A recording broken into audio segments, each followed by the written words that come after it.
is the Bears a good job? Well, so Kevin Warren, the president, they could have hired Jim Harbaugh last year, but Jim Harbaugh didn't like Kevin Warren. Kevin Warren used to run the Big Ten. They don't like each other. And so that's not going to happen. And so you just kind of retain Matt Eberflus, who, came into the season on the hot seat. So hot, he's gone. But yesterday, Kevin Warren made a pitch that this is a really good job, and he may be right. We're going to have plenty of salary cap space. We have a young, talented roster. We have strong draft capital in the upcoming draft. And we have a quarterback in Caleb Williams who's shown he is very special. And in the right environment, he can become even more special than he already has shown. When you look at all of these elements as we sit here today, we are in a unique situation. This will be the most coveted job in the National Football League this year. Now, at first I thought, give me a break. McCaskey's never had a 4,000-yard quarterback. And then I started thinking, well, there were questions about the Chargers, but they had the quarterback, right? There were questions for years and years. The Spanos family, they're cheap. Chargering. I mean, there was a lot of stuff about the Chargers. They moved to L.A., played in a small stadium. Is it right? And all of a sudden you're like, yeah, they got the coaching staff right. They had the quarterback. So I thought about the job opening. Chicago, the Jets, the Saints, probably the Jaguars, the Cowboys. I tend to think the Giants and Cincinnati should retain their coaches. Not sure if they will, but I would. So if you're talking about what did Jim Harbaugh, what was he attracted to, it's quarterback. And the two best would be Chicago and Jacksonville. Now, the Jaguars have the younger, richer ownership. That is something. And also, the Jaguars play in a much easier division. Whoever gets that Bears job, good luck against Green Bay and Detroit that have stacked, young, ascending rosters. And good luck with Minnesota, who they may have the best coach in the division. But I was thinking about these two jobs. In Chicago, if you win, and I think coaches have to have healthy egos, the great ones do, the Sean Payton, the Belichicks, the Vrabels, Andy Reid, the best coaches, McVay, Shanahan, there's a confidence, some will say arrogance, but I think it's a confidence. And here's the thing about Chicago. If you win in Chicago, you're a rock star. Chicago had Oprah and Michael Jordan and Ditka and Mayor Daley and Wrigley Field and Belushi and Farley.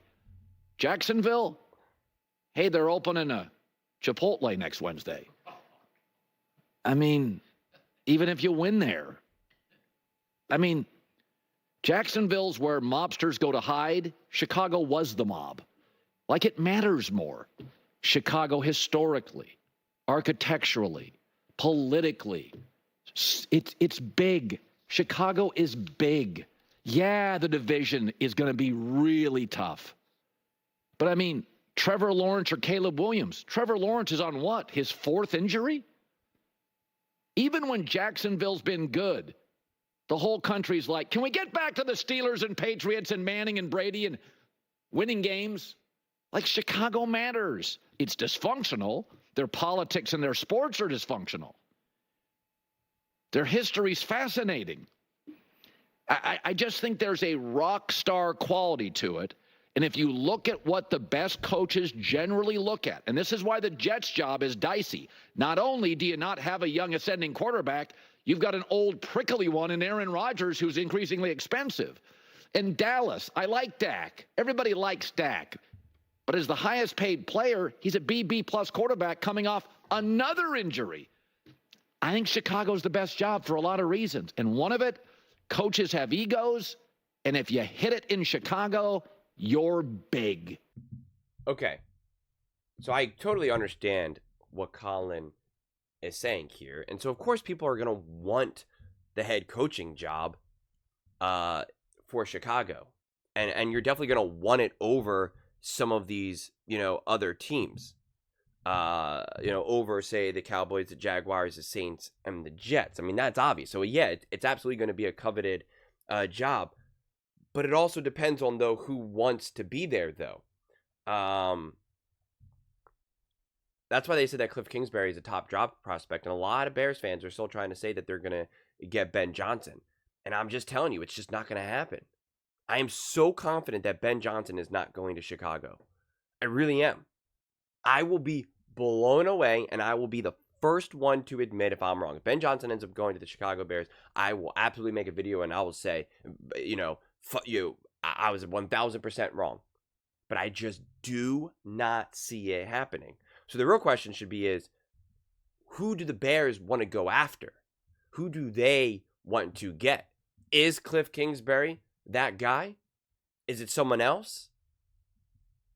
Because there's a lot of Bears fans that still think that it's going to be Ben Johnson. That's who they want. And I'm just going to say, keep dreaming.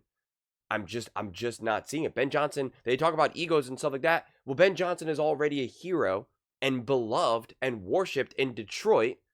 He's not going to now go to Chicago and be a villain in Detroit now. He's just not. He's just not. He loves Detroit so much that he decided to stay there again when he could have had multiple head coach. He had multiple head coaching job offers last year. Multiple. He could have picked anywhere he wanted, and he's like, no. I love Detroit so much. I want to win with him. I got unfinished business. He feels like family to there. So I just do not see him going to Chicago. So then again, what's the next whale to try to find for the Bears? And again, the Bears have reported that their top prospect is indeed Cliff Kingsbury. And I think that'll be a great spot. But I also fear that with Cliff Kingsbury, if there's any issues that arise, he will be seen as a scapegoat as well. And so you really do need a head coach that, even if they go on a 3-game losing streak, 2-game losing streak, a tough loss, that is not automatically like, this coach is bad, this coach is awful. You need a coach that can endure any of the pitfalls of a season where people automatically aren't pointing blame to him. You need that dude. And again, maybe that is Cliff Kingsbury now. But they need that dude. They need that man. They need that guy who is experienced, like a Harbaugh. That is why not really making Harbaugh that an offer that he couldn't refuse is unforgivable. And again, to act like that the Chargers were not really that they're going to the Chargers is more of a risk. First off, it's LA. Okay? And if you're rich and then you live in LA, it's pretty much a paradise, okay? I lived in Southern California. So yeah. If you're rich and you got that money, even if you took a terrible job and you're losing every single game and it's a disaster of franchise, you're still living that high life, okay? Stadium's beautiful.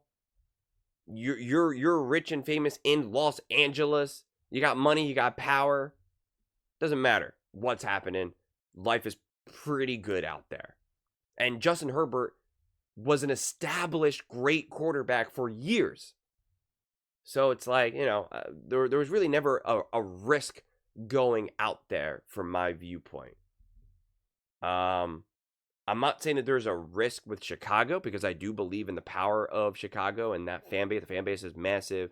The city's massive. The market, like I made the whole argument about that before the season started, because it was Colin and I forget that other guy's name. The guy who's on Breakfast Ball or whatever that show is, and they were talking about like if Caleb Williams wins, he could be bigger than Michael Jordan because everybody is a football fan in Chicago.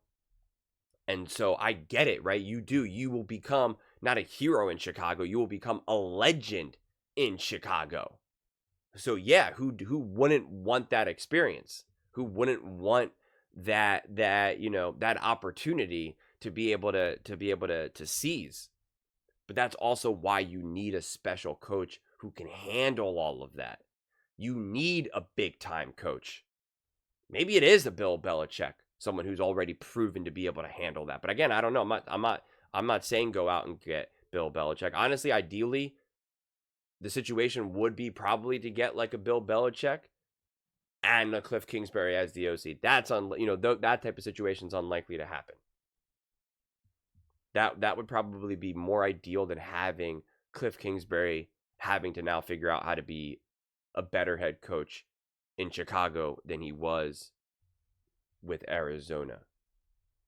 And even with the Ben Johnson, you still have to play the game of figuring out, can he be a head coach? We know he's a brilliant offensive coordinator, a brilliant offensive mind. but he would be learning in real time how to be a head coach. And that is part of the problem when you have a team like the Chicago Bears with a quarterback like Caleb Williams. It's a little bit different if you have a little bit more of an established quarterback and you're bringing in a new coach to try to figure stuff out. But when you have a team that has to figure out how to be a team and a coach who's trying to figure out how to be a head coach, things can get a little crazy. They just can. We've seen that happen a million times. But at the same time, if you go with a more established coach, like a Mike McCarthy, then at the same time, you might say, hey, you know what? This team is stabilized, and they're not making these boneheaded mistakes, but they're also not being maximized either. And so it's like you're kind of trading stability for maximization, and it's not always the easiest decision, honestly. Doug Peterson, I know things got a little crazy now. That's not really necessarily 100% his fault, but he did come into Jacksonville and immediately stabilize the Urban Meyer mess. That is what an experienced head coach can do. Dallas Cowboys kind of all over the place, bring Mike McCarthy in. Again, they have not reached their ultimate goal of even reaching an NFC championship game, but it's the team is still run, the team itself. And again, any of the issues that are really going on in that team are not his fault. Jerry Jones, it's bad personalities like Micah Parsons and stuff like that, podcasts. Can't really blame him. He has been a grounding presence for the Dallas Cowboys. So that is the benefit. But if you bring in a younger, new head coach, like a Dan Campbell, you have the opportunity to completely change that culture and start to build something special. But I'd make the argument that no matter how good of a coach Dan Campbell is, you needed the brilliance of Ben Johnson as well. Without Ben Johnson, sure, that culture of the Detroit Lions is different and they're going to be better than they were in years past. They wouldn't be Super Bowl contenders. You're not going to tell me that they would be Super Bowl contenders without Ben Johnson. At least Ben Johnson showing what's possible with this team.